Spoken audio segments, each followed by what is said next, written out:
पाहताय प्रहार टीव्ही, सत्यमेव व्रतम। जलविद्युत क्षेत्रात राज्याचा मोठा पाऊल।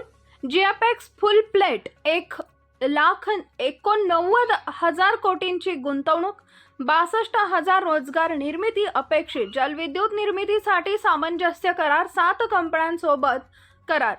पंप्ड स्टोरेज धाटणीच्या प्रकल्पासाठी महाराष्ट्र शासन आणि एनटीपीसी, वेल्समन new energy, NHPC, renew hydro power, THDC India, Torrent power, Adani green energy या कंपन्यांशी महायुती सरकारनं नुकतेच सामंजस्य करार केले। त्यामुळे 62,550 इतकी रोजगार निर्मिती होणार आहे।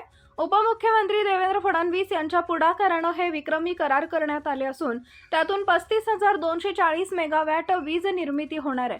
राज्यातील या प्रकल्पांमध्ये सुमारे 1,88,750 कोटी रुपयांची गुंतवणूक, तर राज्यात 2030 पर्यंत 50% वीज निर्मिती ही नैसर्गिक ऊर्जा स्रोतांमधून होणार आहे।